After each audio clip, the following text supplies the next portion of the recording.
शरीर का दर्द हो या दुश्मनों का प्रहार, यह मंत्र हर एक पर उपाय और परेशानियों से छुटकारा देने वाला है।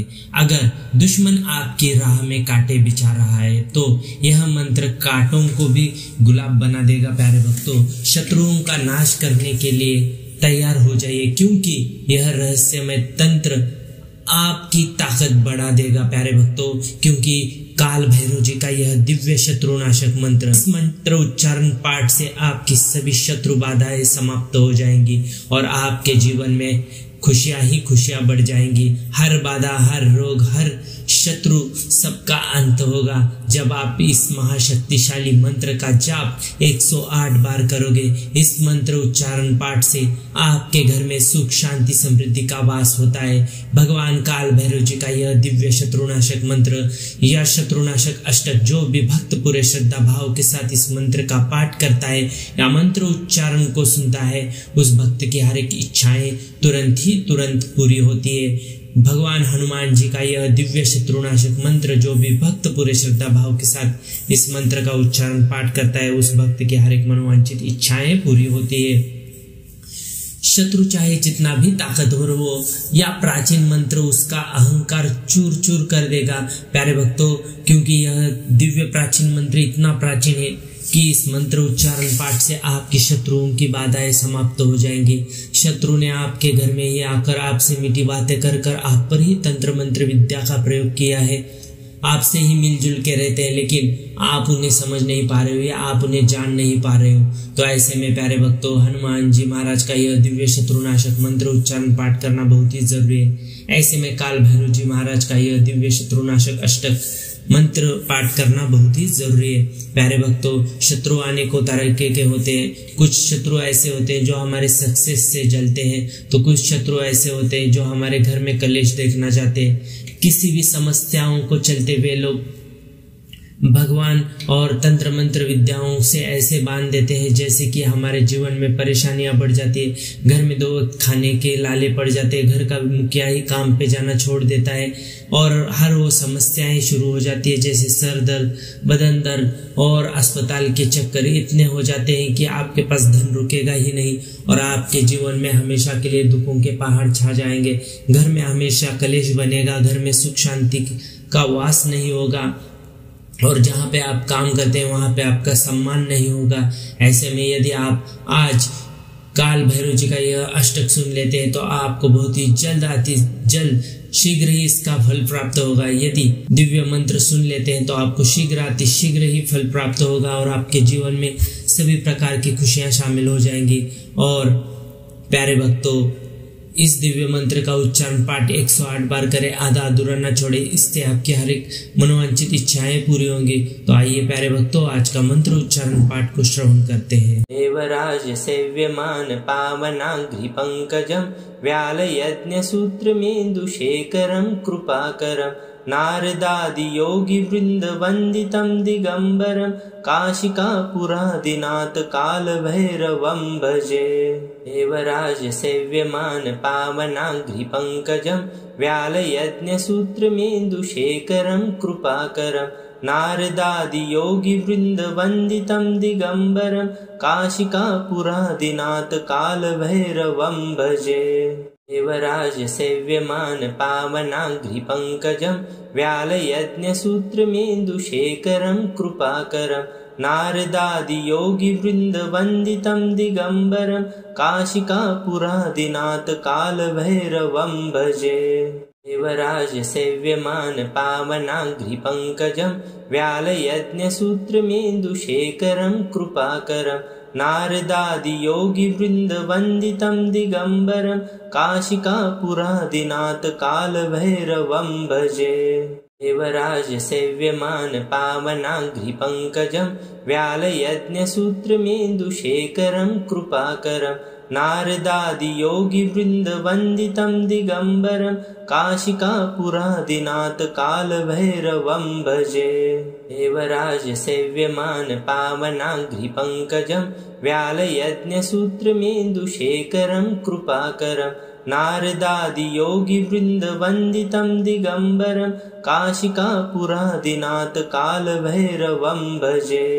देवराजसेव्यमान पावनाङ्घ्रिपङ्कजं व्यालयज्ञसूत्रमेन्दुशेखरं कृपाकरं नारदादियोगिवृन्दवन्दितं दिगम्बरं काशिकापुरादिनाथ कालभैरवं भजे। देवराजसेव्यमान पावनाङ्घ्रिपङ्कजं व्यालयज्ञसूत्रमेन्दुशेखरं कृपाकरं नारदादियोगिवृन्दवन्दितं दिगम्बरं काशिकापुरादिनाथ कालभैरवं भजे। देवराजसेव्यमान पावनाङ्घ्रिपङ्कजं व्यालयज्ञसूत्रमेन्दुशेखरं कृपाकरं नारदादियोगिवृन्दवन्दितं दिगम्बरं काशिकापुरादिनाथ कालभैरवं भजे।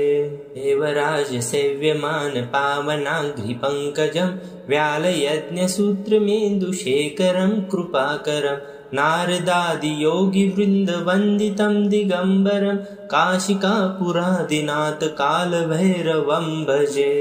देवराजसेव्यमान पावनाङ्घ्रिपङ्कजं व्यालयज्ञसूत्रमेन्दुशेखरं कृपाकरं नारदादियोगिवृन्दवन्दितं दिगम्बरं काशिकापुरादिनाथ कालभैरवं भजे। देवराजसेव्यमान पावनाङ्घ्रिपङ्कजं व्यालयज्ञसूत्रमेन्दुशेखरं कृपाकरं नारदादियोगिवृन्दवन्दितं दिगम्बरं काशिकापुरादिनाथ कालभैरवं भजे। देवराजसेव्यमान पावनाङ्घ्रिपङ्कजं व्यालयज्ञसूत्रमेन्दुशेखरं कृपाकरं नारदादियोगिवृन्दवन्दितं दिगम्बरं काशिकापुरादिनाथ कालभैरवं भजे। देवराजसेव्यमान पावनाङ्घ्रिपङ्कजं व्यालयज्ञसूत्रमेन्दुशेखरं कृपाकरं नारदादियोगिवृन्दवन्दितं दिगम्बरं काशिकापुरादिनाथ कालभैरवं भजे। देवराजसेव्यमान पावनाङ्घ्रिपङ्कजं व्यालयज्ञसूत्रमेन्दुशेखरं कृपाकरं नारदादियोगिवृन्दवन्दितं दिगम्बरं काशिकापुरादिनाथ कालभैरवं भजे। देवराजसेव्यमान पावनाङ्घ्रिपङ्कजं व्यालयज्ञसूत्रमेन्दुशेखरं कृपाकरं नारदादियोगिवृन्दवन्दितं दिगम्बरं काशिकापुरादिनाथ कालभैरवं भजे।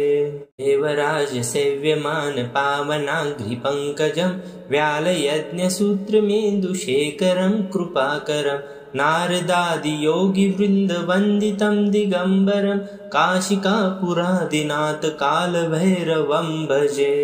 देवराजसेव्यमान पावनाङ्घ्रिपङ्कजं व्यालयज्ञसूत्रमेन्दुशेखरं कृपाकरं नारदादियोगिवृन्दवन्दितं दिगम्बरं काशिकापुरादिनाथ कालभैरवं भजे। देवराजसेव्यमान पावनाङ्घ्रिपङ्कजं व्यालयज्ञसूत्रमेन्दुशेखरं कृपाकरं नारदादियोगिवृन्दवन्दितं दिगम्बरं काशिकापुरादिनाथ कालभैरवं भजे। देवराजसेव्यमान पावनाङ्घ्रिपङ्कजं व्यालयज्ञसूत्रमेन्दुशेखरं कृपाकरं नारदादियोगिवृन्दवन्दितं दिगम्बरं काशिकापुरादिनाथ कालभैरवं भजे। देवराजसेव्यमान पावनाङ्घ्रिपङ्कजं व्यालयज्ञसूत्रमेन्दुशेखरं कृपाकरं नारदादियोगिवृन्दवन्दितं दिगम्बरं काशिकापुरादिनाथ कालभैरवं भजे। देवराजसेव्यमान पावनाङ्घ्रिपङ्कजं व्यालयज्ञसूत्रमेन्दुशेखरं कृपाकरं नारदादियोगिवृन्दवन्दितं दिगम्बरं काशिकापुरादिनाथ कालभैरवं भजे। देवराजसेव्यमान पावनाङ्घ्रिपङ्कजं व्यालयज्ञसूत्रमेन्दुशेखरं कृपाकरं नारदादियोगिवृन्दवन्दितं दिगम्बरं काशिकापुरादिनाथ कालभैरवं भजे। देवराजसेव्यमान पावनाङ्घ्रिपङ्कजं व्यालयज्ञसूत्रमेन्दुशेखरं कृपाकरं नारदादियोगिवृन्दवन्दितं दिगम्बरं काशिकापुरादिनाथ कालभैरवं भजे। देवराज सेव्यमान पावनाघ्रिपङ्कजं व्यालयज्ञसूत्रमेन्दुशेखरं कृपाकरं नारदादियोगिवृन्दवन्दितं दिगम्बरं काशिकापुरादिनाथ कालभैरवं भजे। देवराज सेव्यमान पावनाघ्रिपङ्कजं व्यालयज्ञसूत्रमेन्दुशेखरं कृपाकरं नारदादियोगिवृन्दवन्दितं दिगम्बरं काशिकापुरादिनाथ कालभैरवं भजे। देवराज सेव्यमान पावनाघ्रिपङ्कजं व्यालयज्ञसूत्रमेन्दुशेखरं कृपाकरं नारदादियोगिवृन्दवन्दितं दिगम्बरं काशिकापुरादिनाथ कालभैरवं भजे।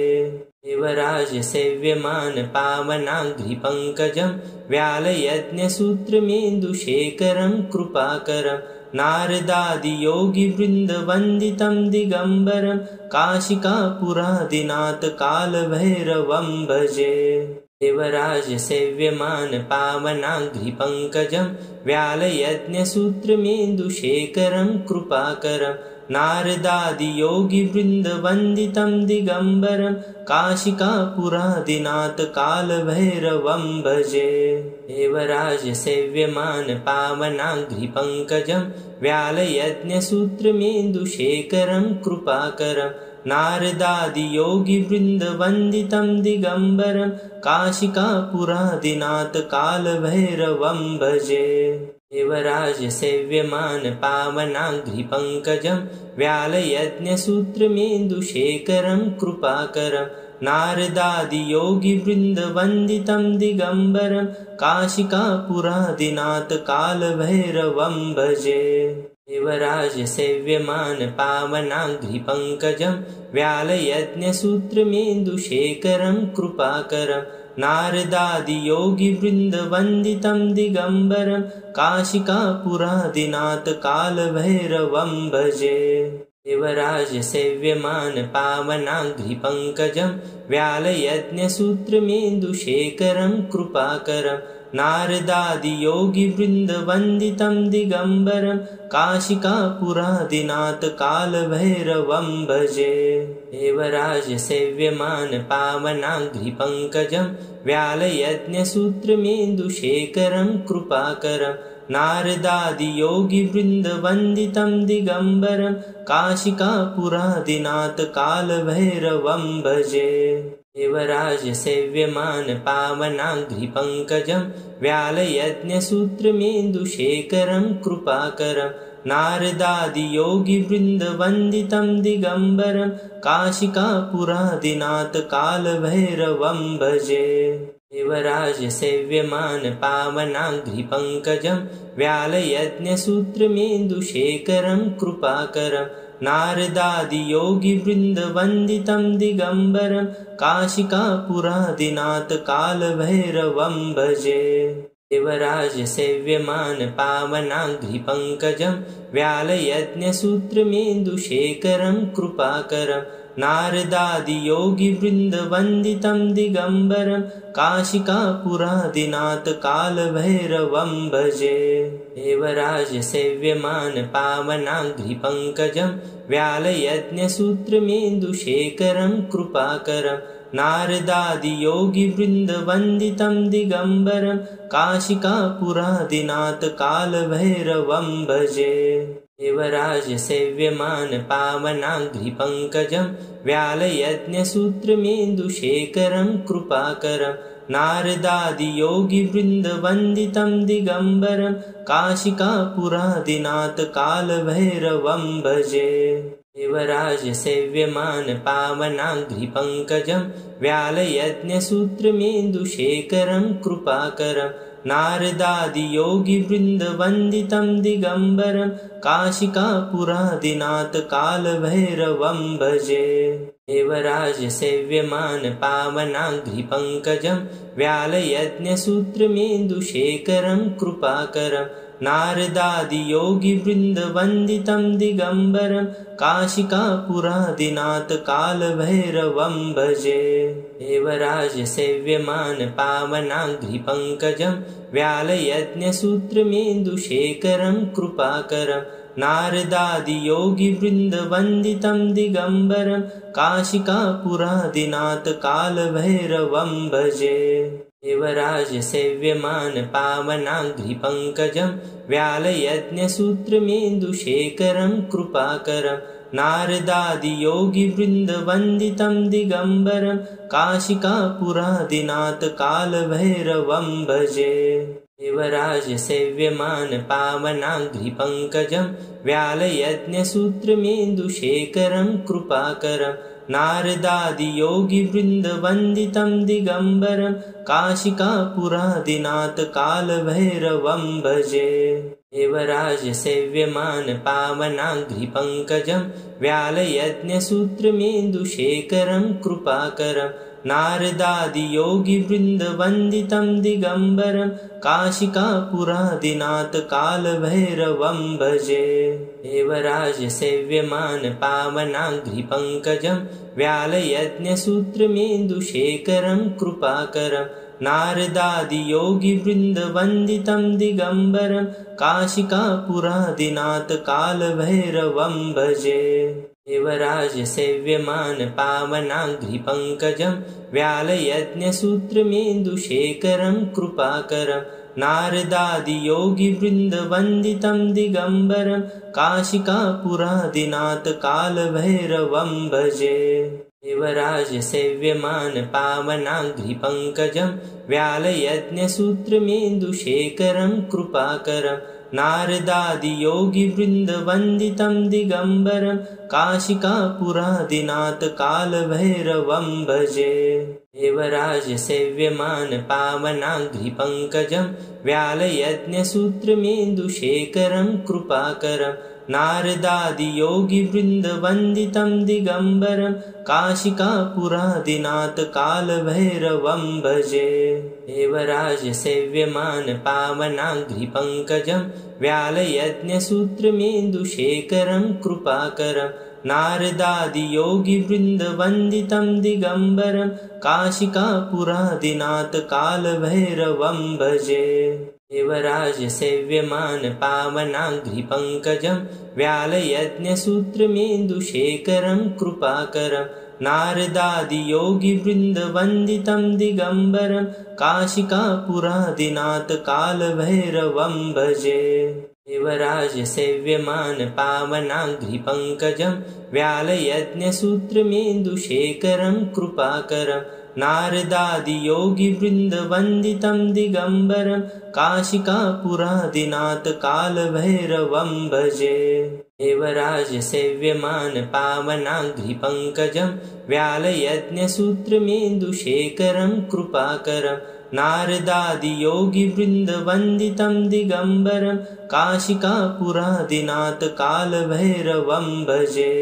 देवराजसेव्यमान पावनाङ्घ्रिपङ्कजं व्यालयज्ञसूत्रमेन्दुशेखरं कृपाकरं नारदादियोगिवृन्दवन्दितं दिगम्बरं काशिकापुरादिनाथ कालभैरवं भजे।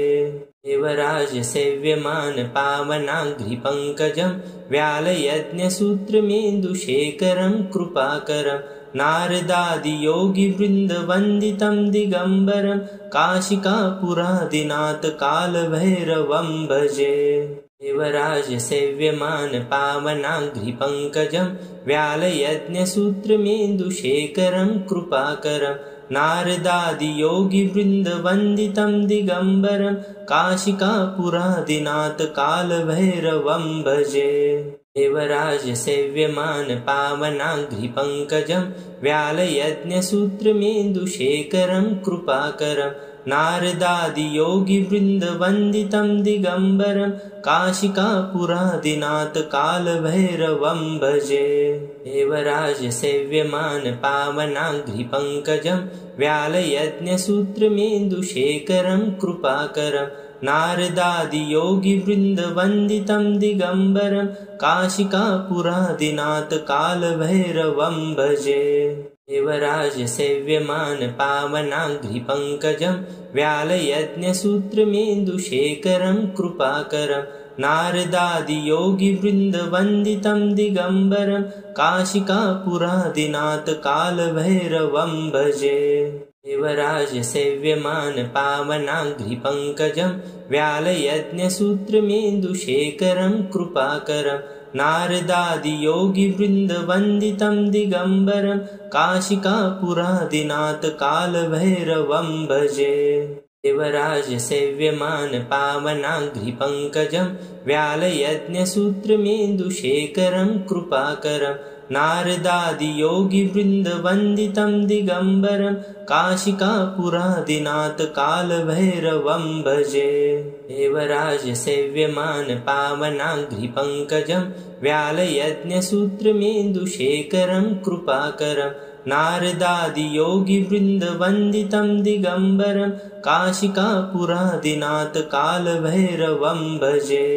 देवराज सेव्यमान पावनाङ्घ्रिपङ्कजं व्यालयज्ञसूत्रमेन्दुशेखरं कृपाकरं नारदादियोगिवृन्दवन्दितं दिगम्बरं काशिकापुरादिनाथ कालभैरवं भजे।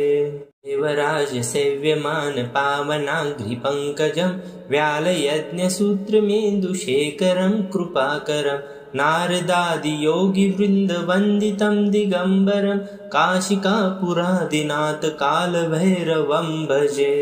देवराज सेव्यमान पावनाङ्घ्रिपङ्कजं व्यालयज्ञसूत्रमेन्दुशेखरं कृपाकरं नारदादियोगिवृन्दवन्दितं दिगम्बरं काशिकापुरादिनाथ कालभैरवं भजे।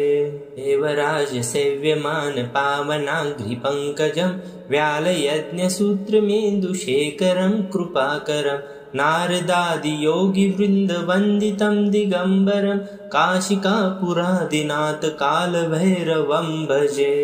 देवराज सेव्यमान पावनाङ्घ्रिपङ्कजं व्यालयज्ञसूत्रमेन्दुशेखरं कृपाकरं नारदादियोगिवृन्दवन्दितं दिगम्बरं काशिकापुरादिनाथ कालभैरवं भजे। देवराज सेव्यमान पावनाङ्घ्रिपङ्कजं व्यालयज्ञसूत्रमेन्दुशेखरं कृपाकरं नारदादियोगिवृन्दवन्दितं दिगम्बरं काशिकापुरादिनाथ कालभैरवं भजे।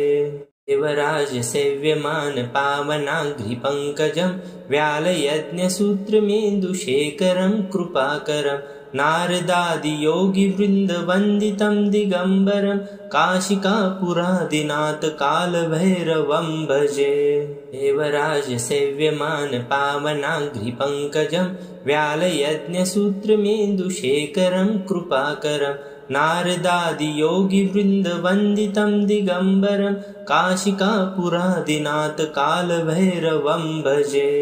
देवराज सेव्यमान पावनाङ्घ्रिपङ्कजं व्यालयज्ञसूत्रमेन्दुशेखरं कृपाकरं नारदादियोगिवृन्दवन्दितं दिगम्बरं काशिकापुरादिनाथ कालभैरवं भजे। देवराज सेव्यमान पावनाङ्घ्रिपङ्कजं व्यालयज्ञसूत्रमेन्दुशेखरं कृपाकरं नारदादियोगिवृन्दवन्दितं दिगम्बरं काशिकापुरादिनाथ कालभैरवं भजे।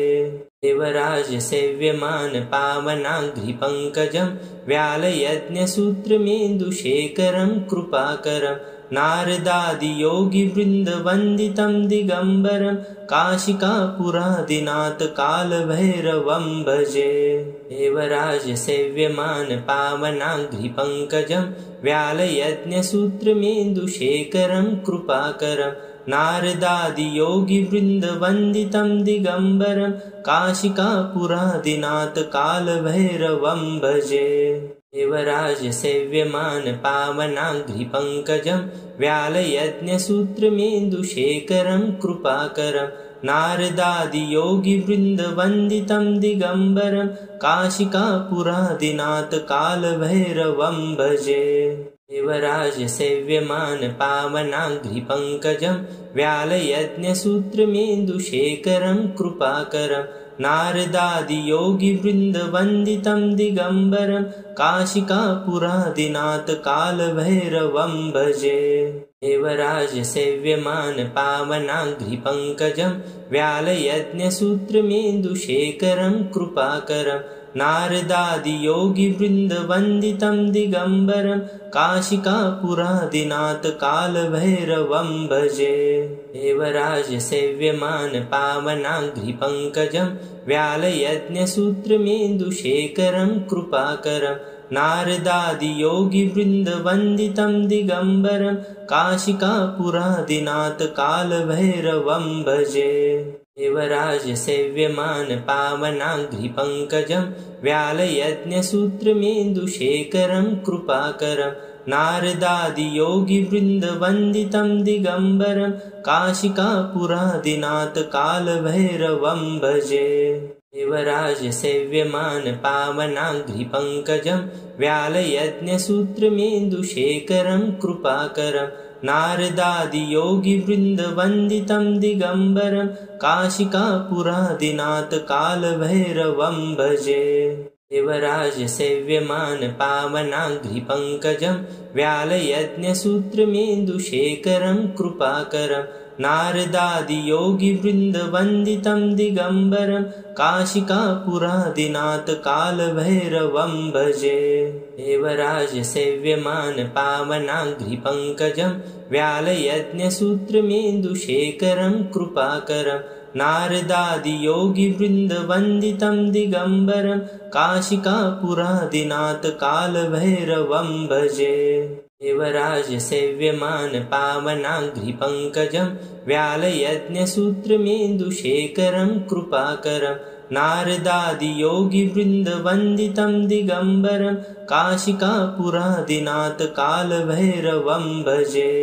देवराजसेव्यमान पावनाङ्घ्रिपङ्कजं व्यालयज्ञसूत्रमेन्दुशेखरं कृपाकरं नारदादियोगिवृन्दवन्दितं दिगम्बरं काशिकापुरादिनाथ कालभैरवं भजे। देवराजसेव्यमान पावनाङ्घ्रिपङ्कजं व्यालयज्ञसूत्रमेन्दुशेखरं कृपाकरं नारदादियोगिवृन्दवन्दितं दिगम्बरं काशिकापुरादिनाथ कालभैरवं भजे। देवराजसेव्यमान पावनाङ्घ्रिपङ्कजं व्यालयज्ञसूत्रमेन्दुशेखरं कृपाकरं नारदादियोगिवृन्दवन्दितं दिगम्बरं काशिकापुरादिनाथ कालभैरवं भजे।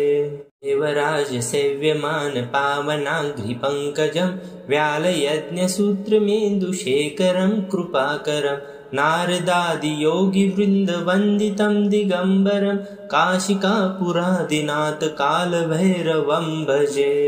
देवराजसेव्यमान पावनाङ्घ्रिपङ्कजं व्यालयज्ञसूत्रमेन्दुशेखरं कृपाकरं नारदादियोगिवृन्दवन्दितं दिगम्बरं काशिकापुरादिनाथ कालभैरवं भजे। देवराजसेव्यमान पावनाङ्घ्रिपङ्कजं व्यालयज्ञसूत्रमेन्दुशेखरं कृपाकरं नारदादियोगिवृन्दवन्दितं दिगम्बरं काशिकापुरादिनाथ कालभैरवं भजे। देवराजसेव्यमान पावनाङ्घ्रिपङ्कजं व्यालयज्ञसूत्रमेन्दुशेखरं कृपाकरं नारदादियोगिवृन्दवन्दितं दिगम्बरं काशिकापुरादिनाथ कालभैरवं भजे।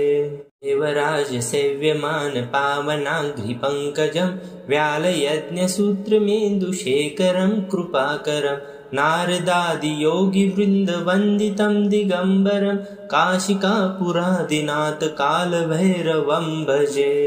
देवराजसेव्यमान पावनाङ्घ्रिपङ्कजं व्यालयज्ञसूत्रमेन्दुशेखरं कृपाकरं नारदादियोगिवृन्दवन्दितं दिगम्बरं काशिकापुरादिनाथ कालभैरवं भजे। देवराज सेव्यमान पावनाङ्घ्रिपङ्कजं व्यालयज्ञसूत्रमेन्दुशेखरं कृपाकरं नारदादियोगिवृन्दवन्दितं दिगम्बरं काशिकापुरादिनाथ कालभैरवं भजे। देवराज सेव्यमान पावनाङ्घ्रिपङ्कजं व्यालयज्ञसूत्रमेन्दुशेखरं कृपाकरं नारदादियोगिवृन्दवन्दितं दिगम्बरं काशिकापुरादिनाथ कालभैरवं भजे। देवराज सेव्यमान पावनाङ्घ्रिपङ्कजं व्यालयज्ञसूत्रमेन्दुशेखरं कृपाकरं नारदादियोगिवृन्दवन्दितं दिगम्बरं काशिकापुरादिनाथ कालभैरवं भजे। देवराज सेव्यमान पावनाङ्घ्रिपङ्कजं व्यालयज्ञसूत्रमेन्दुशेखरं कृपाकरं नारदादियोगिवृन्दवन्दितं दिगम्बरं काशिकापुरादिनाथ कालभैरवं भजे।